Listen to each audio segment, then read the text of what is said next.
Hi students, this is Chandrakant Tarkeri, Assistant Professor, Department of Commerce, Government Postgraduate Women's College, Bailongal. Dear students, already we have finished Unit 1, Cost Sheet. 5 marks questions nu ಮಾಡಿದೀವಿ, 15 marks questions nu ಬಿಡಿಸಿದೀವಿ. Around 7 question paper, 8 question paper ನಾವು finish ಮಾಡಿವಿ ಈಗ. So ಈಗ ನಾವು Unit 2, Material. ನಿಮಗೆ ತಿಳಿದಿರುವ ಹಂಗ elements of cost ಅಂತ ಕಲಿತೀವಿ ನಾವು. What are the important elements of cost? One is material, one is labour and overhead. So cost sheet ನಾವು ಕಲ್ತೀವಿ ಈಗ ನಾವು ಮಟೀರಿಯಲ್ ರಿಲೇಟೆಡ್ ಚಾಪ್ಟರ್ನ ಕಲಿಬೇಕು. ಮಟೀರಿಯಲ್ ಒಳಗೆ ಏನೇನು ಬರ್ತೈತಿ ಅದನ್ನ ನಾವು ಈ ಸೆಷನ್ ಒಳಗೆ ಕಲಿತೀವಿ. ಸೊ ಮಟೀರಿಯಲ್ ಕಾಸ್ಟಿಂಗ್ ಇದರೊಳಗೆ ಕಂಟೆಂಟ್ಸ್ ಏನೇನು ಅದಾವ? Classification of material, material control, purchasing procedure, store keeping, techniques of inventory control, setting of stock levels, EOQ methods of pricing, material issues, FIFO, LIFO, simple average and weighted average methods. So ನಿಮ್ಮ question paper ನಲ್ಲಿ ಬರುವಂತ ಯಾವ್ಯಾವು? ನಿಮಗೆ stock levels 5 marks questions ಬರ್ತಾವ. ಆಮೇಲೆ ಇಒಕ್ಯೂ economic order quantity ಅಂತ ಹೇಳ್ತೀವಿ ನಾವು, ಅದರ ಮೇಲೆ 5 ಮಾರ್ಕ್ಸ್ ಕ್ವಶನ್ಸ್ ಬರ್ತಾವ. ಮ್ಯಾಕ್ಸಿಮಮ್ ಕ್ವಶನ್ ಪೇಪರ್ ನೋಡಿದೀವಿ ಅಂತಂದ್ರೆ ಸ್ಟಾಕ್ ಲೆವೆಲ್ಸ್ ಜಾಸ್ತಿ ಕೇಳಿದಾರೆ. ಒಂದು 3 ಕ್ವಶನ್ ಪೇಪರ್ ಒಳಗೆ ಇಒಕ್ಯೂ ಕೇಳಿದ್ದಾರೆ.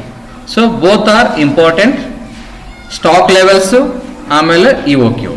ಇನ್ನು 15 ಮಾರ್ಕ್ಸ್ ನಿಮ್ಗೆ ಏನೇನು ಕೇಳ್ತಾರಪ್ಪ ಅಂತಂದ್ರೆ FIFO, LIFO, simple average and weighted average method.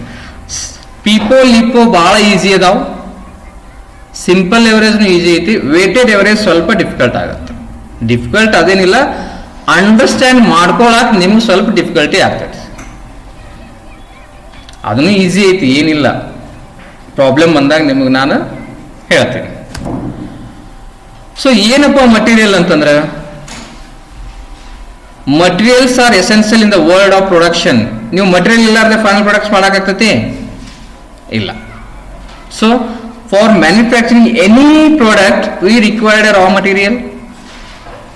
ನೀವು ಮನಿ ಒಳಗೊಂದು ಉಪ್ಪಿಟ್ಟು ಮಾಡ್ಬೇಕಂದ್ರೂ ಸಹಿತ ರಾ ಮಟೀರಿಯಲ್ ರವಾ ಬೇಕೇ ಬೇಕು. ಅದೇ ರೀತಿ ಇಂಡಸ್ಟ್ರಿ ಒಳಗೆ ಅರೌಂಡ್ 60 to 70% ಕಾಸ್ಟ್ ಬರೀ ಮಟೀರಿಯಲ್ ಇರ್ತೈತಿ. ನೀವು ಇಂಟ್ರೊಡಕ್ಷನ್ ಪಾರ್ಟ್ ಯಾವ್ದಾದ್ರು ಬುಕ್ ತಗೊಂಡು ನೋಡ್ರಿ, ಇಲ್ಲಿ ಬರ್ದೇನೆ ನಾನು. Material is the main source of production. Material is the major cost factor in the production of goods and services. ನಿಮ್ದು ಏನು ಫೈನಲ್ ಪ್ರಾಡಕ್ಟ್ ಇರ್ತೈತಲ್ಲ ಅದರೊಳಗೆ ರಾ ಮಟೀರಿಯಲ್ ಕಾಸ್ಟ್ ಜಾಸ್ತಿ ಇರುತ್ತೆ. ಈಗ ನೀವು ಒಂದು ಫರ್ನಿಚರ್, ಈಗ ನೀವು ಬೆಂಚ್, ನೀವು ಕಾಲೇಜ್ನಾಗ ಏನು ಕ್ಲಾಸ್ ರೂಮ್ನಾಗ ಬೆಂಚ್ ಮೇಲೆ ಕುಂದಿರ್ತೀರಿ, ಅದ್ರೊಳಗೆ ಮೇಜರ್ ಕಾಸ್ಟ್ ಸ್ಟೀಲಿಂದ ಇತ್ತು ಅಂತಂದ್ರೆ ಸ್ಟೀಲ್ ಕಾಸ್ಟ್ ಜಾಸ್ತಿ ಇರುತ್ತೆ, ವುಡ್ ಇತ್ತು ಅಂತಂದ್ರೆ ವುಡ್ ಕಾಸ್ಟ್ ಜಾಸ್ತಿ ಇರುತ್ತೆ. ಸೊ ಯಾವ ಫೈನಲ್ ಪ್ರಾಡಕ್ಟ್ ಇರ್ತೈತಿ ಅದರೊಳಗೆ ರಾ ಮಟೀರಿಯಲ್ ಕಾಸ್ಟ್ನ ಜಾಸ್ತಿ ಇರುತ್ತೆ. They should be proper control of these materials. ನಾವು ನಿಮ್ಮ ಕಾಸ್ಟ್, ಮಟೀರಿಯಲ್ ಕಾಸ್ಟ್ ಅನ್ನು ಸರಿಯಾಗಿ ನೀವು ಕಂಟ್ರೋಲ್ ಮಾಡಲಿಲ್ಲ ಅಂತಂದ್ರೆ your cost of production will get increase. There should be proper control of these materials because material constitute 60 to 70% of the total cost of production. ನೋಡ್ರಿ, ನಿಮ್ಮದು total cost of production 100 rupees ಇತ್ತು ಅಂದ್ರೆ ಅದ್ರೊಳಗೆ 60 ರೂಪಾಯಿದಿಂದ 70 ರೂಪಾಯಿ ಏನಿರ್ತೈತಿ ನಿಮ್ದು material cost ಇರುತ್ತೆ, ಉಳಿದಿದ್ದು ಬೇರೆ ಕಾಸ್ಟ್ ಇರ್ತಾವ. So that's Y material is very very important for the companies. ಅದಕ್ಕೆ ನಾವು ಮಟೀರಿಯಲ್ ಮೇಲೆ ಕಾಸ್ಟ್ ಕಂಟ್ರೋಲ್ ಹೆಂಗ್ರೆ ಮಾಡಬೇಕು ಅಂತ ನಮ್ಗೆ ಗೊತ್ತಿರಬೇಕು. Success or failure depends upon the efficient and proper control of materials. ನೋಡ್ರಿ, ನಿಮ್ದು ಸಕ್ಸಸ್ ನಿಮ್ದು ಫೇಲ್ಯೂರ್ ಎದ್ರ ಮೇಲೆ ಡಿಪೆಂಡ್ ಆಗೈತಿ? ನಿಮ್ದು efficient and proper control of materials. ನೀವು ಎಫಿಸಿಯೆಂಟ್ ಆಗಿ ಯೂಸ್ ಮಾಡಿದ್ರಿ ನಿಮ್ದು ಸಕ್ಸೀಡ್ ಆಗ್ತೀರಿ in the business world, otherwise you will not succeed. ನೀವು ಹೆಂಗೆ ಬೇಕಾದಂಗೆ ನೀವು ಮಟೀರಿಯಲ್ ಯೂಸ್ ಮಾಡಾಕತ್ರಿ ಅಂತಂದ್ರೆ ಇಟ್ಸ್ ವೆರಿ ಡಿಫಿಕಲ್ಟ್. ನೀವು ಹೆಂಗೆ ಬೇಕು ಹಂಗೆ ಮಟೀರಿಯಲ್ ಯೂಸ್ ಮಾಡಾಕತ್ರಿ ಅಂತಂದ್ರೆ it's very difficult to maintain your business. What is material? ಏನು ಮಟೀರಿಯಲ್ ಅಂದ್ರೆ ಏನು? The commodities that are used in production or manufacturing industry in crude or original form are called materials. ನಿಮ್ಮ business ಒಳಗೆ, ನಿಮ್ಮ manufacturing process ಒಳಗೆ ನೀವೇನು main products materials use ಮಾಡ್ತೀವಿ ಅದಕ್ಕೆ ನಾವು ಮಟೀರಿಯಲ್ಸ್ ಅಂತ ಹೇಳ್ತೀವಿ. The word material includes the following: raw material ಆಗಿರ್ಬೋದು, ದೆನ್ ಕಂಪೋನೆಂಟ್ಸ್ ಆಗಿರ್ಬೋದು, tools, maintenance materials, consumable stores. ನಾವೇನೊಂದು ಫರ್ನಿಚರ್ ಮಾಡಕ್ಕೆ ಯೂಸ್ ಮಾಡ್ತೀವಲ್ಲ, ಫರ್ನಿಚರ್ ಯೂಸ್ ಮಾಡಕ್ಕೆ ಏನೇನು ಮಾಡ್ತೀವಿ? ಸ್ಟೀಲ್ ಯೂಸ್ ಮಾಡ್ತೀವಿ, ವುಡ್ ಯೂಸ್ ಮಾಡ್ತೀವಿ. ಆಮೇಲೆ ಟೂಲ್ಸ್ ಅಂತಂದ್ರೆ ಇಕ್ವಿಪ್ಮೆಂಟ್ಸ್. ಆಮೇಲೆ ನೀವು ಕನ್ಸ್ಯೂಮಬಲ್ ಸ್ಟೋರ್ಸ್ ಅಂದ್ರೆ ಮಳಿ, ಗಮ್, ಫೆವಿಕಾಲ್, ಈ ರೀತಿ ಬೇರೆ ಬೇರೆ ಮಟೀರಿಯಲ್ಸ್ ಯೂಸ್ ಮಾಡ್ತೀವಿ. That's all comes under materials. ಆದ್ರೆ ಮೇಜರ್ ಮಟೀರಿಯಲ್ಸ್ ಯಾವ್ದು ಇದ್ರೊಳಗೆ? Raw material wood. ನೀವು ಸ್ಟೀಲಿಂಗ್ ಮಾಡ್ತಿದ್ರಿ ಅಂತಂದ್ರೆ ಸ್ಟೀಲ್, ವುಡ್ ಮಾಡ್ತಿದ್ರಿ ಅಂತಂದ್ರೆ ವುಡ್. ಅದಕ್ಕೆ ನೀವು ಕನ್ಸ್ಯೂಮಬಲ್ ಸ್ಟೋರ್ಸ್ ಏನೇನು? ನೀವು ಫೆವಿಕಾಲ್ ಯೂಸ್ ಮಾಡ್ತೀರಿ ಗಮ್ ಇದು ಮಾಡಲಿಕ್ಕೆ, ಆಮೇಲೆ ನೇಲ್ಸ್ ಯೂಸ್ ಮಾಡ್ತೀರಿ. ಸೊ ಅವೆಲ್ಲಾನು ನಿಮಗೆ ಕನ್ಸ್ಯೂಮಬಲ್ ಸ್ಟೋರ್ಸ್ ಬರ್ತಾವೆ. ಮೇಂಟೆನೆನ್ಸ್ ಮಟೀರಿಯಲ್ಸ್ ಅಂದ್ರೆ ಮುಂದೆ ಮೇಂಟೈನ್ ಮಾಡಕ್ಕೆ ಏನಾದ್ರು ಮಟೀರಿಯಲ್ಸ್ ಇಕ್ಕಿತ್ತೈತಿ, ಮತ್ತು ನೀವು ಅದಕ್ಕೆ ಏನಾರ ಗಮ್ ಹಚ್ತೀರಿ. ಈ ರೀತಿ ಬೇರೆ ಬೇರೆ ಮಟೀರಿಯಲ್ಸ್ ಒಳಗೆ ಇನ್ಕ್ಲೂಡ್ ಆಗ್ತಾವೆ. What is material control? ಏನಿದು ಕಂಟ್ರೋಲ್ ಅಂದ್ರೆ ಏನು? ನಾವು ರಿಡಕ್ಷನ್ ಕೇಳಿವಿ, ಕಂಟ್ರೋಲ್ ಕೇಳಿವಿ. Material control means purchasing, storing and consumption of materials in a systematic manner. The main object of cost accounting is to minimise the cost of production. So important ಏನ್ರಿ ಇದ್ರೊಳಗೆ? ಒಂದು purchasing, ನೀವು material purchase ಮಾಡುವಾಗ ಹೆಂಗೆ negotiation ಮಾಡ್ತೀರಿ? ನೀವು ಮಾರ್ಕೆಟಿಗೆ ಹೋಗ್ತೀರಿ ವೆಜಿಟೇಬಲ್ ಪರ್ಚೇಸ್ ಮಾಡಕ್ಕೆ, ಅಲ್ಲಿ ನೆಗೋಷಿಯೇಟ್ ಮಾಡ್ತಿರೋ ಹಂಗೆ ತೊಗೊಂಬಂದ್ಬಿಡ್ತೀರೋ. So the purchase technique is also very very important to control the material cost. ಅದೇ ರೀತಿ ಸ್ಟೋರಿಂಗ್, ನೀವು ಮಟೀರಿಯಲ್ ತೊಗೊಂಬರ್ತೀರಿ, ವರ್ಷಾನುಗಟ್ಲೆ ನೀವು ರವಾ ಸ್ಟೋರ್ ಮಾಡಿಟ್ರಿ ಅಂದ್ರೆ ಏನಾಗ್ತೈತಿ? ಹುಳ ಹೋಗ್ಬಿಡ್ತೈತಿ. Storing is also very very important. How many days you have to store and how to store, that is also affect to your cost of material. ನೀವು ನಿಮ್ ಗೋಡೌನ್ ರೆಂಟ್ ಕೊಡ್ತೀರಿ 10,000, ಅದ್ರೊಳಗೆ 2 ತಿಂಗಳು ನೀವು ಮಟೀರಿಯಲ್ ಸ್ಟೋರ್ ಮಾಡಿಟ್ರಿ 20,000 ಕೊಡ್ಬೇಕು. ಅದೇ 5 ತಿಂಗಳು ಇಟ್ರಿ ಅಂದ್ರೆ 50,000 ಕೊಡ್ಬೇಕು. ನೀವು 50,000 ರೂಪಾಯಿ ಕಾಸ್ಟ್ ಜಾಸ್ತಿ ಆಗ್ತತಿಲ್ಲ. So storing is also important. Then consumption, how you are consuming. ನೀವು ರವಾ ಉಪ್ಪಿಟ್ಟು ಮಾಡ್ತಿರ್ತೀರಿ, ಅರ್ಧ ತೆಳಗ ಚೆಲ್ತೀರಿ, ಅರ್ಧ ಅದ್ರಾಗ ಹಾಕಿದ್ರೆ ಏನಾಗ್ತೈತೆ? So consumption of material is also very very important. That control you should have. Purchase ಮೇಲೆ ಕಂಟ್ರೋಲ್ ಇರಬೇಕು, ಕನ್ಸಂಪ್ಷನ್ ಮೇಲೆ ಇರಬೇಕು, ದೆನ್ ಸ್ಟೋರಿಂಗ್ ಮೇಲೂ ಇರಬೇಕು. The following steps are necessary to be followed for efficient and proper control of material. Purchasing of material purchase ಮಾಡೋದು, and receiving and inspecting of materials. Purchase ಮಾಡಿದ ಮೇಲೆ ಅದನ್ನ ರಿಸೀವ್ ಮಾಡಬೇಕು. ನೀವು ಚಲೋ ಐತಿಲ್ಲ ಅಂತೇಳಿ ಇನ್ಸ್ಪೆಕ್ಟ್ ಮಾಡ್ತಾರೆ. ಕಂಪ್ನಿ ಒಳಗೆ ಯಾವ ಡಿಪಾರ್ಟ್ಮೆಂಟ್ ಮಟೀರಿಯಲ್ ತರಿಸಿರ್ತೈತಿ ಅವ್ರು ಬಂದು ಇನ್ಸ್ಪೆಕ್ಷನ್ ಮಾಡ್ತಾರೆ. Once they say okay, then it will be approved. Then storing of materials, ಒಳ್ಳೆ ಜಾಗದಲ್ಲಿ ಸ್ಟೋರ್ ಮಾಡಬೇಕು. ನೀವು ರವಾಗ ನೀರ್ನಾಗ ಸ್ಟೋರ್ ಮಾಡಕ್ ಬರ್ತೈತಿ ಇಲ್ಲ. The storing is also very very important. Then accounting of materials, ಎಷ್ಟು ಮಟೀರಿಯಲ್ಸ್ ತಂದ್ರಿ, ಎಷ್ಟು ಯೂಸ್ ಮಾಡಿದ್ರಿ, ಎಷ್ಟು ಸ್ಟಾಕ್ನಾಗ ಐತಿ. So that is also very very important. Then accounting of materials ಆಯ್ತು. Keeping physical and perpetual inventory records. Perpetual ಅಂದ್ರೆ continuous. ನಾವು ಎಷ್ಟು ಸ್ಟಾಕ್ ಐತಿ ಅಂತೇಳಿ ಕಂಟಿನ್ಯೂಸ್ ಚೆಕ್ ಮಾಡ್ಕೋತಾ ಇರ್ಬೇಕು, ಇಲ್ಲ ನಿಮ್ಮ ಪ್ರೊಡಕ್ಷನ್ಗೆ ಎಫೆಕ್ಟ್ ಆಗ್ತೈತೆ. ಈ ಮನೆಗೆ ಯಾರು ಬಂದಿರ್ತಾರೆ, ಉಪ್ಪಿಟ್ಟು ಮಾಡ್ತಿರ್ತೀವಿ, ಉಪ್ಪಿಟ್ಟು ಮಾಡುವಾಗ ರವಾ ಎಷ್ಟೈತಿ ಅಂತ ನೋಡ್ಕೋತಾ ಇದ್ವಿ ಅಂದ್ರೆ ಚಲೋ. ಒಮ್ಮೆ ನೋಡಕ್ ಹೋದ್ರಿ ಅಂತ ಗಾಬರಿ ಆಗ್ಬಿಡ್ತೀವಿ, ರವಾನೇ ಇಲ್ಲ ಮನೆಯೊಳಗೆ, ಏನ್ ಮಾಡೋದು? ಸೊ ಇದು ನಾನು ನಿಮ್ಮ ಮನಿ ಎಕ್ಸಾಂಪಲ್ ಕೊಟ್ಟೆ. ಕಂಪ್ನಿ ಒಳಗೆ ವಿಚಾರ ಮಾಡ್ರಿ, ನೀವು ಮಟೀರಿಯಲ್ ಸ್ಟಾಕ್ ಅನ್ನ ಸರಿಯಾಗಿ ಮ್ಯಾನೇಜ್ ಮಾಡಿಲ್ಲ ಅಂದ್ರೆ ಕಂಪ್ನಿ ಕ್ಲೋಸ್ ಮಾಡೋ ಪರಿಸ್ಥಿತಿ ಇರ್ತೈತೆ. ಇದು ನಾವು ಕಂಪ್ನಿ ಒಳಗೆ ಕೆಲಸ ಮಾಡುವಾಗನೂ ಆಗಿತ್ತು. ಒಮ್ಮೆ ಲೈಮ್ ಶಾರ್ಟೇಜ್ ಆಯ್ತು, ನೋಡಿದ್ದೇ ಇಲ್ಲ. ನಾವು ಸಾಫ್ಟ್ವೇರ್ ಒಳಗೆ ಬರ್ತಿರ್ತೀವಿ, ಎಷ್ಟು ಯೂಸ್ ಮಾಡ್ಯಾರ ಎಷ್ಟು ಇಲ್ಲ ಅಂತೇಳಿ ಸ್ಯಾಪ್ ಸಾಫ್ಟ್ವೇರ್ ಒಳಗೆ ತೋರಿಸ್ತಿರ್ತೈತಿ, ನಾವು ನೋಡೇ ಇಲ್ಲ. ಒಮ್ಮೆ ಸ್ಟಾಕ್ ರಿಡ್ಯೂಸ್ ಆಗ್ಬಿಡುತ್ತೆ. ಲೈಮ್ ತರಿಸಲಿಲ್ಲ, ಆ ಟೈಮ್ದಾಗ ತರಿಸಿರ್ಲಿಲ್ಲ ಅಂತಂದ್ರೆ ನಿಮ್ದು ವಾಟರ್ ಟ್ರೀಟ್ಮೆಂಟ್ ಪ್ಲಾಂಟ್ ಬಂದ್ ಆಗ್ಬಿಡ್ತೈತಿ. ಅವಾಗ ಪ್ರೊಸೆಸ್ ಸ್ಟಾರ್ಟ್ ಬಂದ್ ಆಗ್ಬಿಡ್ತೈತಿ. ಸೊ ಅದಕ್ಕೆ ನೀವು keeping physical and perpetual inventory records is also very very important. ಇವು 5 ನೀವು ಮಟೀರಿಯಲ್ನ ಕಂಟ್ರೋಲ್ ಮಾಡಲಿಕ್ಕೆ ಈ 5 ಪಾರ್ಟ್ ಒಳಗೆ ನೀವು ಕಂಟ್ರೋಲ್ ಇರಬೇಕು. ಇದು purchasing of material, receiving and inspecting of materials, storing of materials, accounting of materials, keeping physical and perpetual inventory records. Next, procedure in purchasing department or purchase routine or purchase cycle or functions of a purchasing department. So every company have a purchase department. Now hang production department ಇರ್ತೈತಿ, every company have a purchase department. Their activity is to purchase the raw material required by the department. Production department ಏನೇನ್ materials ಬೇಕು ಅದನ್ನ purchase department ದವರು ಮಾಡ್ತಾರೆ. So ಇಲ್ಲಿ ಏನ್ ಮಾಡ್ತೀವಿ ನಾವು? First receiving purchase requisition, when to purchase. Production department ದವ್ರಿಗೆ ಏನ್ ಬೇಕು, ಈಗ ನಿಮಗೆ ಏನ್ ಬೇಕು ಅಂತಿರಲ್ಲ ಅದನ್ನ ನಮ್ಗೆ ರಿಕ್ವೆಸ್ಟ್ ಕೊಡ್ಬೇಕು. ನಾ ಪರ್ಚೇಸ್ ಡಿಪಾರ್ಟ್ಮೆಂಟ್, ಆಮೇಲೆ ನೀವು ಸ್ಟೂಡೆಂಟ್ಸ್ ಇರೋರೇನು, ನೀವು ಒಂದೊಂದು ಡಿಪಾರ್ಟ್ಮೆಂಟ್ ದವ್ರು ಇದ್ರಿ ಅಂತ ವಿಚಾರ ಮಾಡ್ರಿ. ನೀವು ನಮಗೆ ರಿಕ್ವಿಷನ್ ಕೊಡಬೇಕು, ಈ ಮಟೀರಿಯಲ್ ಬೇಕಾಗೈತಿ ಅಂತ ಹೇಳಿ. ಫಸ್ಟ್ ಸ್ಟೆಪ್ ಅದ. ನಾವು ಯಾವಾಗ ಪರ್ಚೇಸ್ ಮಾಡ್ತೀವ್ರಿ, ನಮಗೆ ಯಾವ ರಿಕ್ವೈರ್ಮೆಂಟ್ ಐತೆ ಅವಾಗ ಪರ್ಚೇಸ್ ಮಾಡ್ತೀವಲ್ಲ. ಈಗ ಮನೆ ಒಳಗೆ ಸಾಮಾನು ಇತ್ತು ಅಂದ್ರೆ ಯಾಕೆ ಪರ್ಚೇಸ್ ಮಾಡ್ತೀವಿ ನಾವು? ನಮ್ಮ ಮನೆ ಒಳಗೆ ಟಿವಿ ಇಲ್ಲ ಅಂತಂದ್ರೆ ಟಿವಿ ರಿಕ್ವೆಷನ್ ಐತಿ, so we are going to buy a TV. ಅದೇ ರೀತಿ ಕಂಪ್ನಿ ಒಳಗೆ ಯಾವ ಡಿಪಾರ್ಟ್ಮೆಂಟಿಗೆ ಏನು ಮಟೀರಿಯಲ್ ಬೇಕು ಅಂತಾರ ಅವಾಗ ನಾವು ರಿಕ್ವಿಷನ್ ಕೊಡಬೇಕು, ಅವಾಗ ವೆನ್ ಟು ಪರ್ಚೇಸ್. ನಂತರ determining the quantity to be purchase, how much to purchase, ಎಷ್ಟು ಮಟೀರಿಯಲ್ ತಗೋಬೇಕು. ರಿಕ್ವಿಷನ್ ಕೊಟ್ರಿ ಎಷ್ಟು ಮಟೀರಿಯಲ್ ಅಂತ ಹೇಳ್ಬೇಕಲ್ಲ. ನೀವು 1 ಕ್ವಿಂಟಲ್ ಶುಗರ್ ರೆಡಿ ಮಾಡ್ಬೇಕಂತ ಹೇಳಿರಿ. 1 ಕ್ವಿಂಟಲ್ ಶುಗರ್ ರೆಡಿ ಮಾಡ್ಬೇಕಂದ್ರೆ ಅರೌಂಡ್ ನಮಗೆ 3 ಟನ್ ಏನೋ ಶುಗರ್ ಕೇನ್ ಬೇಕಂತ ಅನಿಸ್ತೈತೆ ನನಗೆ. ಅಷ್ಟು ನಾನು ಅದ್ರ ಸ್ಟಡಿ ಮಾಡಿಲ್ಲ, ಇಷ್ಟು ಬೇಕು ನಮಗೆ. ನಾವು ಏನ್ ನಮ್ಮ ರಿಕ್ವೈರ್ಮೆಂಟ್ ಐತಿ, ಎಷ್ಟು ಪರ್ಚೇಸ್ ಮಾಡಬೇಕು ಅಂತೇಳಿ ನೀವು ಮೊದಲ ಪರ್ಚೇಸ್ ಡಿಪಾರ್ಟ್ಮೆಂಟ್ಗೆ ಹೇಳ್ಬೇಕು. Then inviting tenders or quotations from different suppliers. ನೋಡ್ರಿ ಇಲ್ಲಿ ಏನಾಯ್ತು, ರಿಕ್ವಿಷನ್ ಬಂತು, ಏನ್ ಮಟೀರಿಯಲ್ ಬೇಕಂತ ಬಂತು, ಎಷ್ಟು ಕ್ವಾಂಟಿಟಿ ಬೇಕಂತ ಬಂತು. ಆಮೇಲೆ ನಾವೇನ್ ಮಾಡ್ತೀವಿ, ಪರ್ಚೇಸ್ ಡಿಪಾರ್ಟ್ಮೆಂಟ್ದವರು ಯಾರ್ಯಾರು ಸಪ್ಲೈಯರ್ಸ್ ಇರ್ತಾರಲ್ಲ ಅವರಿಗೆಲ್ಲ ಕೊಟೇಶನ್ಸ್ ಕಳಿಸ್ತಾರೆ. ನಮ್ಗೆ ಇಷ್ಟು ಮಟೀರಿಯಲ್ ಬೇಕಾಗೈತಿ, ಇಷ್ಟು ಕ್ವಾಂಟಿಟಿ ಬೇಕು, ನೀವು ಸಪ್ಲೈ ಮಾಡ್ತಿದ್ರೆ ಅಂದ್ರೆ ನಿಮ್ಮ ರೇಟ್ ಕಳಿಸ್ರಿ. ನಂತರ placing order and following up delivery. Once you negotiate with the suppliers, then you will make a order. ಇಷ್ಟು ನಿಮ್ಮ 3-4 ಪಾರ್ಟಿ ಇರ್ತಾವೆ, ನೆಗೋಷಿಯೇಷನ್ ಮಾಡ್ತೀವಿ. ಯಾರು ಚಲೋ ಕ್ವಾಲಿಟಿ ಮಟೀರಿಯಲ್ ಕೊಡ್ತಾರೆ, ಚಲೋ ಪ್ರೈಸ್ಲೆ ಕೊಡ್ತಾರೆ, ಅವ್ರಿಗೆ ನೀವು ಏನು ಹೇಳ್ತೀರಿ, ಆರ್ಡರ್ ಕೊಡ್ತೀರಿ. ಆಮೇಲೆ ಒಂದ್ಸಲ placing order and following up delivery, ಆಮೇಲೆ ನೀವು ಡೆಲಿವರಿ ಕೊಡ್ಬೇಕು. ನಮ್ಮ ಮಟೀರಿಯಲ್ ನೀವು ಡೆಲಿವರಿ ಕೊಡುತ್ತಾನ, ನಾವು ನಿಮ್ಮನ್ನ ಫಾಲೋ ಅಪ್ ಮಾಡ್ತಿರ್ತೀವಿ. Then receiving and inspecting materials. Once you received the material, then you have to inspect it. Correct material ಬಂದೈತಿಲ್ಲ ಅಂತ ಚೆಕ್ ಮಾಡ್ಬೇಕಲ್ರಿ. ಇದು ಸ್ಟೋರ್ ಡಿಪಾರ್ಟ್ಮೆಂಟ್ ಒಳಗೆ ಆಗ್ತೈತಿ. ಯಾರು ಯೂಸರ್ ಡಿಪಾರ್ಟ್ಮೆಂಟ್ ಇರ್ತಾರೋ ಅವ್ರು ಬಂದು ಚೆಕ್ ಮಾಡ್ತಾರೆ. ಬೈ ಚಾನ್ಸ್ ಈಗ ಒಂದು ಯಾವ್ದ್ರೆ ಕಾರ್ಬನ್ ಡೈಆಕ್ಸೈಡ್ ಕೆಮಿಕಲ್ ತರಿಸಿದ್ದ ಅಂತ ಹೇಳಿರಿ, ನಮ್ಮ ಪ್ರೊಡಕ್ಷನ್ ಬೇಕಾಗಿರ್ತೈತಿ. ಕಾರ್ಬನ್ ಡೈಆಕ್ಸೈಡ್ ಬಂದೈತೆ ಇಲ್ಲ ಅಂತ ಹೇಳಿ the user department scientist has to come and verify that, he has to inspect that, then he approved, then only the store department will receive that material. ಅವ reject ಮಾಡಿದ ಅಂದ್ರೆ ವಾಪಸ್ ಕಳಿಸ್ಬಿಡ್ತೀವಿ ನಾವು, ತಿಳಿತ. Then checking and passing of bills for payments. ಇವೆಲ್ಲ 5 process ಆದ್ಮೇಲೆ accounts department ಬರ್ತಾರೆ.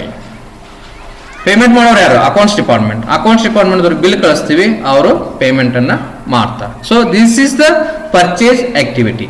ಒಂದು ರಿಕ್ವಿಷನ್ ಮಾಡಬೇಕು, ಎಷ್ಟು ಕ್ವಾಂಟಿಟಿ ಬೇಕಂತ ನೋಡ್ಬೇಕು, then inviting tenders, then placing order, then receiving and inspecting of materials, then checking and passing the bills of for payments. ಇದು ನಿಮ್ಮ overall purchase procedure. Then essential requirement of material control.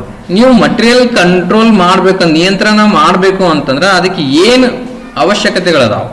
Coordination and cooperation between various department. This is very very important.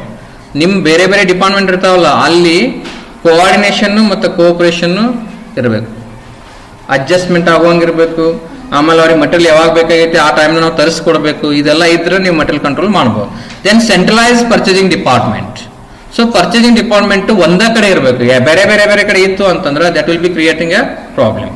Then classification and qualification of materials.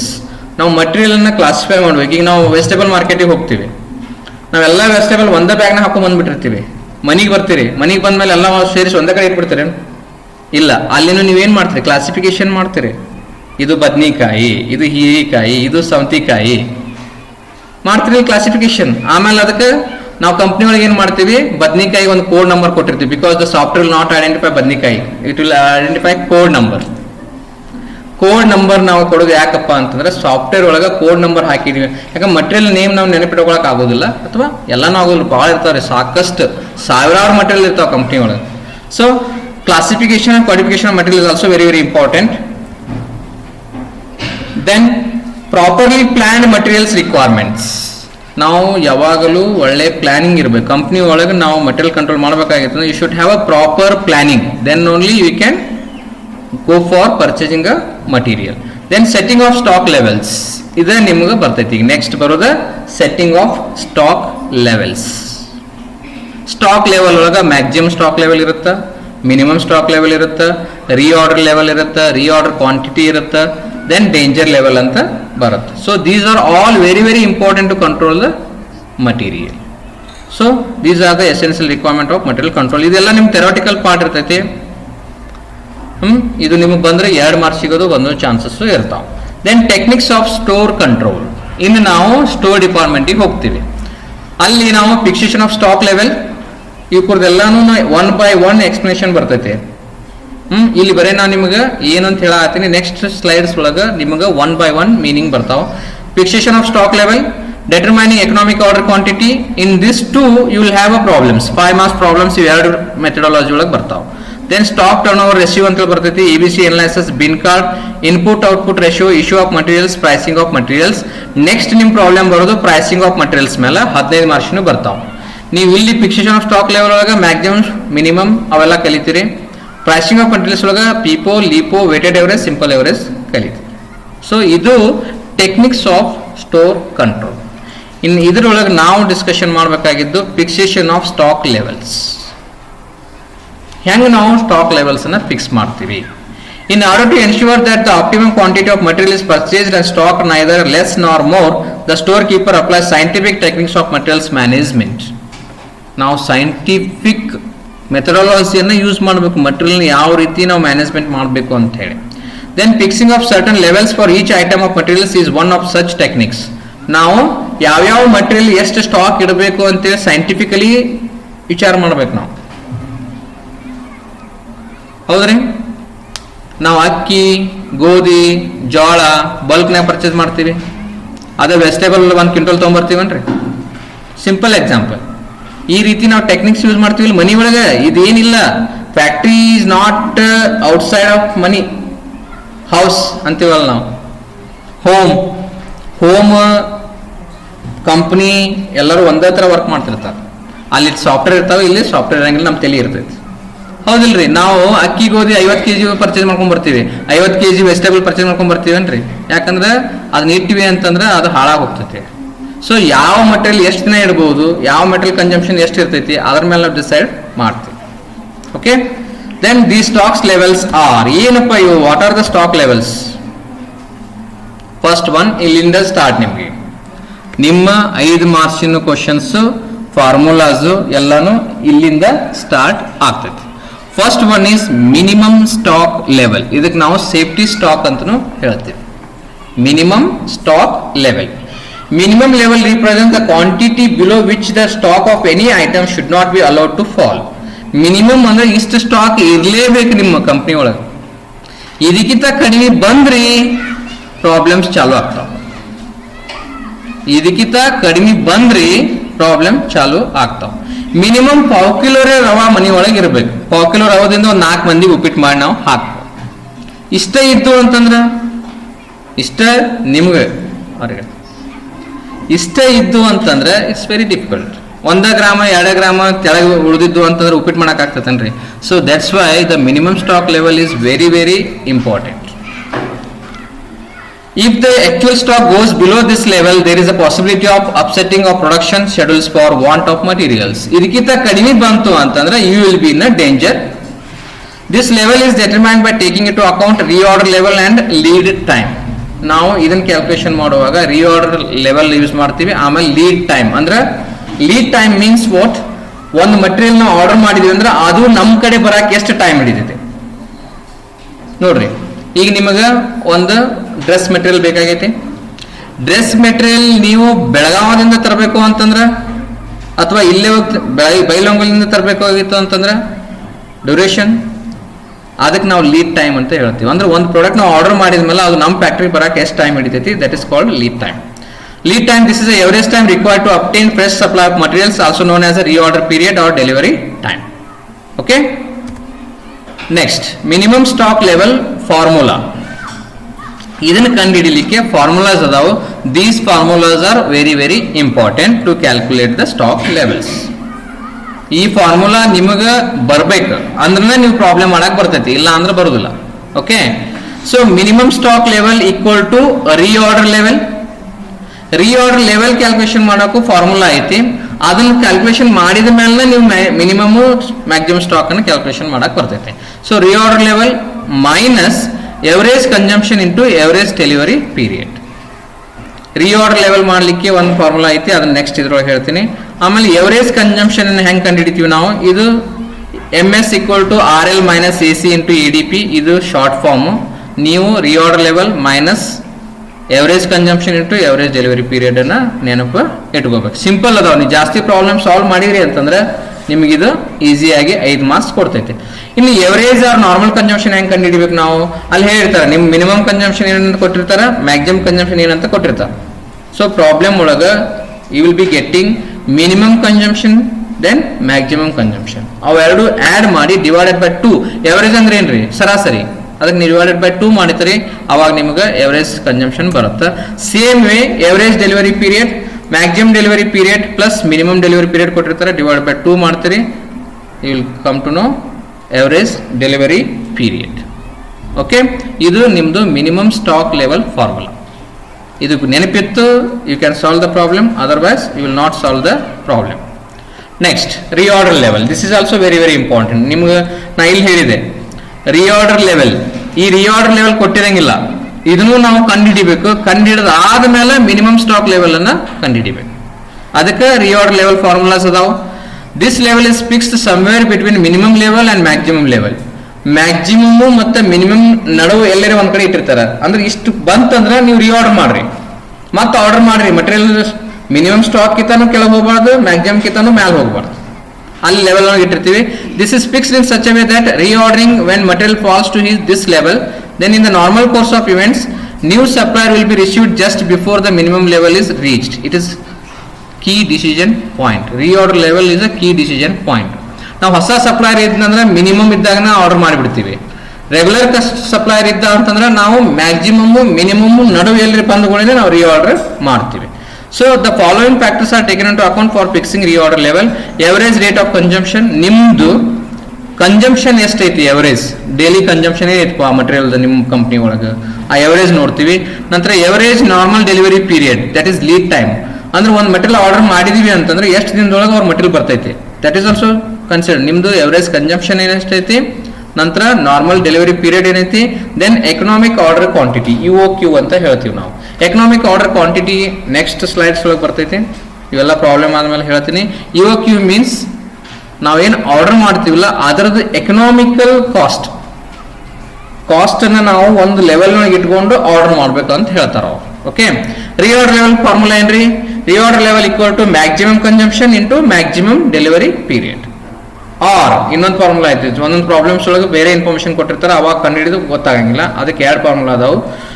ಒಂದು maximum consumption ಕೊಟ್ಟಿರ್ತಾರ into maximum delivery period. ನಿಮ್ದು maximum consumption ಎಷ್ಟಪ್ಪ, ನೀವು ಒಂದು product ಮಾಡ್ಲಿಕ್ಕೆ ಒಂದು ದಿನಕ್ಕೆ ಎಷ್ಟು ಮ್ಯಾಕ್ಸಿಮಮ್ ಯೂಸ್ ಮಾಡ್ತೀರಿ ಅದು. ಆಮೇಲೆ ಒಂದು ಪ್ರಾಡಕ್ಟ್ ನಿಮಗೆ ಸಪ್ಲೈ ಆಗ್ಲಿಕ್ಕೆ ಎಷ್ಟು ಡೆಲಿವರಿ ಪೀರಿಯಡ್ ಐತಿ. ನಾವು ಯಾವಾಗಲೂ ಮ್ಯಾಕ್ಸಿಮಮ್ ತಗೊಂಡು ನಾವು ರಿಆರ್ಡರ್ ಲೆವೆಲ್ ಮಾಡ್ತೀವಿ. ಮಿನಿಮಮ್ ತಗೊಂಡ್ವಿ ಅಂದ್ರೆ ಟೆನ್ಷನ್ನೇ ಬರ್ತೀವಿ. ಅದಕ್ಕೆ ಏನು ಮಾಡ್ತಾರೆ ಅವರು, ಅಂದ್ರೆ ಹೆಚ್ಚಿನ ದಿನ ತಗೊಳ್ಳೋದು, ಆಮೇಲೆ ಮ್ಯಾಕ್ಸಿಮಮ್ ಕನ್ಸಂಪ್ಷನ್ ತಗೊಳ್ಳೋದು. ನೀವು ಅದಕ್ಕಿಂತ ಕಡಿಮೆ ಮಾಡಿದ್ರೆ ನಡೀತೈತಿ. ನೀವು ಕಡಿಮೆ ತಗೊಂಡ್ರಿ ಅದಕ್ಕಿಂತ 1-2 ದಿನ ಡಿಲೇ ಆಯ್ತು ಅಂತಂದ್ರೆ ಪ್ರಾಬ್ಲಮ್ ಆಗ್ತೈತೆ. Okay, reorder level equal to minimum stock plus average consumption during the normal delivery times. ಇದನ್ನ ನಾವು ಪ್ರಾಬ್ಲಮ್ಸ್ ಬಂದಾಗ ಯಾವ ರೀತಿ ಯೂಸ್ ಮಾಡ್ತೀವಿ ಅಂತೇಳಿ ಹೇಳ್ತೀನಿ. ಇಲ್ಲಿ ನಿಮಗೆ 2 ಫಾರ್ಮುಲಾ ಆತು. ರಿಆರ್ಡರ್ ಲೆವೆಲ್ ಸಿಂಪಲ್ ಏನ್ರಿ, maximum consumption into maximum delivery period. Maximum consumption into maximum delivery period. ಇದು reorder level formula. Next maximum stock level. Maximum stock level, this is that level above which stock should not be allowed to rise. ನೀವು maximum stock ಅಂದ್ರೆ ಇಷ್ಟು stock ಇಟ್ಬಿಡೋದು. ಇದಕ್ಕಿಂತ ಹೆಚ್ಚಿಗೆ ಹೋದ್ರಿ ಅಂತಂದ್ರೆ ನೀವು problem ಒಳಗೆ ಬರ್ತೀರಿ, ನಿಮ್ಮ ಕಾಸ್ಟ್ ಇನ್ಕ್ರೀಸ್ ಆಗೋತಾ ಹೋಗ್ತಾವ. ಸೊ ನಾವು ಇಷ್ಟು ಸ್ಟಾಕ್ ಲೆವೆಲ್ ಅಷ್ಟೇ ಇಡೋರು ನಾವು. ಫಾರ್ ಎಕ್ಸಾಂಪಲ್ ನಮ್ದು ಡಬ್ಬಿ 2 kg ರವಾದ ಕೆಪಾಸಿಟಿ ಐತಿ, ಅಷ್ಟು ನಾವು ಸ್ಟೋರ್ ಮಾಡ್ಬೋದು. ನೀವು 3 kg ತಂದ್ರಿ ಅಂತಂದ್ರೆ ನಿಮ್ಮ 2 kg ಒಳಗೆ ಸ್ಟೋರ್ ಮಾಡಕ್ಕೆ ಬರೋದಿಲ್ಲ, ಅದು ವೇಸ್ಟ್ ಆಗ್ತೈತಿ. ಅಲ್ಲಿ ಇಲ್ಲಿ ಇಟ್ರಿ ಅಂತಂದ್ರೆ ಬ್ಯಾಗ್ ಹರಿತು ಹೋತು.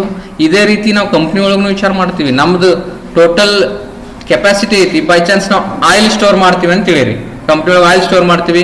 ಆಯಿಲ್ ಸ್ಟೋರೇಜ್ 10,000 kg ಐತಿ, ನಾವು 20,000 ತರಿಸಿದ್ವಿ ಅಂದ್ರೆ ಅವಾಗ ಇಟ್ಸ್ ವೆರಿ ಡಿಫಿಕಲ್ಟ್. ಅದಕ್ಕೆ ನಾವು ಮ್ಯಾಕ್ಸಿಮಮ್ ಸ್ಟಾಕ್ ಲೆವೆಲ್ ಅನ್ನ maximum. In other words, the maximum stock level indicates the maximum quantity of an item of material which can be held in stock at any time. Maximum stock level ಏನ್ರಿ formula? Reorder level used in minimum stock level also and maximum stock level also. Reorder level plus ನಿಮ್ಮ problem ಒಳಗೆ reorder quantity ಕೊಟ್ಟಿರ್ತಾನೆ. 5 marks problem ಒಳಗೆ reorder quantity ಕೊಟ್ಟೆ ಬಿಟ್ಟಿರ್ತಾನೆ. ಇದಕ್ಕೆ ನಾವು U Q ಅಂತಲೂ ಹೇಳ್ತೀವಿ. ರಿಆರ್ಡರ್ ಲೆವೆಲ್ ನೀವು ಕಂಡು ಹಿಡಿತೀರಿ, ಕೊಟ್ಟಿರ್ತಾರೆ ಫಾರ್ಮುಲಾ ಒಳಗೆ. ನಂತರ reorder level plus reorder quantity minus minimum consumption into minimum delivery period. Reorder level ಯಾವ ಲೆವೆಲ್ನೊಳಗೆ ನೀವು ರಿಆರ್ಡರ್ ಮಾಡ್ತೀರಿ, ನಂತರ ರಿಆರ್ಡರ್ ಕ್ವಾಂಟಿಟಿ ಏನು, ನೀವು ಎಷ್ಟು ಕ್ವಾಂಟಿಟಿ ರಿಆರ್ಡರ್ ಮಾಡಕ್ಕೆ ರೆಡಿ ಆಗಿರಿ. ಲೆವೆಲ್ ಒಂದು ಬೇರೆ ಇರ್ತೈತಿ, ಕ್ವಾಂಟಿಟಿ ಒಂದು ಬೇರೆ ಇರ್ತೈತಿ. ನಂತರ ನಿಮ್ದು ಮಿನಿಮಮ್ ಕನ್ಸಂಪ್ಷನ್ ಏನು, ಮಿನಿಮಮ್ ಡೆಲಿವರಿ ಪೀರಿಯಡ್ ಏನು, ಅದನ್ನು ನೋಡ್ಕೊಂಡು ನಾವೇನು ಮಾಡ್ತೀವಿ, ಮ್ಯಾಕ್ಸಿಮಮ್ ಸ್ಟಾಕ್ ಲೆವೆಲ್ ಅನ್ನ ಕ್ಯಾಲ್ಕುಲೇಷನ್ ಮಾಡ್ತೀವಿ. Last one danger level. ಇದು ಮಿನಿಮಮ್ ಲೆವೆಲ್ಗಿಂತ ಕಡಿಮೆ ಹೋಗ್ಬಿಟ್ರಿ ಅಂತಂದ್ರೆ ನೀವು ಡೇಂಜರ್ ಲೆವೆಲ್ ರೀಚ್ ಆಗಿರಿ ಅಂತ ಅರ್ಥ. ನಾ ಅದೇ ಹೇಳಿದ್ನಲ್ಲ ನಿಮಗೆ, 2 ಗ್ರಾಮ 3 ಗ್ರಾಮ ರವಾ ಡಬ್ಬಿ ತೆಗಿತೀರಿ, 2 ಗ್ರಾಮ 3 ಗ್ರಾಮ್ ಇರ್ತೈತಿ, ಅದರಲ್ಲಿ ಉಪ್ಪಿಟ್ಟು ಮಾಡಕ್ ಬರಂಗಿಲ್ಲ, ಅದನ್ನ ಚೆಲ್ಲಕ್ಕೂ ಬರೋದಿಲ್ಲ. ಅವಾಗ ನೀವು ಡೇಂಜರ್ ಲೆವೆಲ್ನಾಗ ಅದೀರಿ ಅಂತ ಅರ್ಥ. ನಿಮ್ಮ ಮನೆಗೆ ಗೆಸ್ಟ್ ಬಂದವ್ರನ್ನ ಹಂಗ ಉಪವಾಸ ಕಳಿಸೋದು. Okay, that is called danger level. This level is generally below the minimum stock. When stock falls below the minimum level, it is called danger level. It represents stage where immediate steps are to be taken for getting the stock replenished. ಒಂದ್ಸಲ danger ಲೆವೆಲ್ಗೆ ಹೋಗೈತಿ ಅಂದ್ರೆ any condition ನೀವು material purchase ಮಾಡಲೇಬೇಕು, ಇಲ್ಲ ಅಂದ್ರೆ company close ಮಾಡ್ಬೇಕಾಗ್ತದೆ, ನಿಮ್ಮ ಪ್ರೊಡಕ್ಷನ್ ಕ್ಲೋಸ್ ಮಾಡ್ಬೇಕಾಗ್ತದೆ. ಪ್ರೊಡಕ್ಷನ್ ಅಫೆಕ್ಟ್ ಆಯಿತು ಅಂತಂದ್ರೆ it's very difficult. Danger level equal to minimum rate of consumption into emergency delivery period. ನಿಮ್ಮ ಪ್ರಾಬ್ಲಮ್ ಒಳಗೆ ಡೇಂಜರ್ ಲೆವೆಲ್ ಎಲ್ಲಿ ಕ್ಯಾಲ್ಕುಲೇಷನ್ ಮಾಡಂತಾನಲ್ರಿ, ಅಲ್ಲಿ ಮಿನಿಮಮ್ ರೇಟ್ ಆಫ್ ಕನ್ಸಂಪ್ಷನ್ ಅಂತೂ ಎಲ್ಲ ಕಡೆ ಕೊಟ್ಟಿರ್ತಾನ. ಡೇಂಜರ್ ಲೆವೆಲ್ ಕ್ಯಾಲ್ಕುಲೇಷನ್ ಮಾಡಲಿಕ್ಕೆ ಎಮರ್ಜೆನ್ಸಿ ಡೆಲಿವರಿ ಪೀರಿಯಡ್ ಅನ್ನೋ ಒಂದು ಎಕ್ಸ್ಟ್ರಾ ಕೊಟ್ಟಿರ್ತಾನೆ. Emergency delivery period immediate material ಬರಂಗಿರ್ಬೇಕಾದ್ರೆ ಅದಕ್ಕೆ ನಾವು ಎಮರ್ಜೆನ್ಸಿ ಅಂತ ಹೇಳ್ತೀವಿ. ಈಗ ನಾವು ಹೆಂಗೆ 108 ಎಮರ್ಜೆನ್ಸಿ ಒಳಗೆ ಕರಿತೀವಿ, ನಾರ್ಮಲ್ ಇದ್ದಾಗ ಕರೆಯಂಗಿಲ್ಲ. ಹಂಗೆ ಸ್ಪೀಡ್ ಒಳಗೆ ಹೋಗ್ಬೇಕು. ನಾವು ಡೇಂಜರ್ ಲೆವೆಲ್ ರೀಚ್ ಆಗಬೇಕು ಅಂದ್ರೆ ನಾವು ಡೇಂಜರ್ನಾಗ ಅದೀವಿ. ಈಗ ನಾವು ಡೇಂಜರ್ ಲೆವೆಲ್ ಅನ್ನ ಫುಲ್ಫಿಲ್ ಮಾಡಬೇಕು ಅಂತಂದ್ರೆ ನಾವು ಎಮರ್ಜೆನ್ಸಿ ಡೆಲಿವರಿ ಪೀರಿಯಡ್ ಹೋಗ್ಬೇಕು.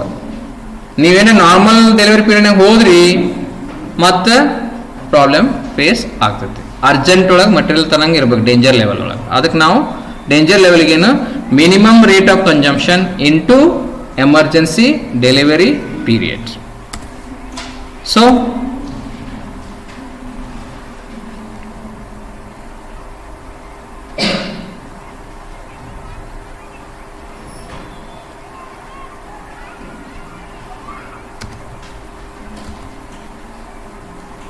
Okay, thank you students.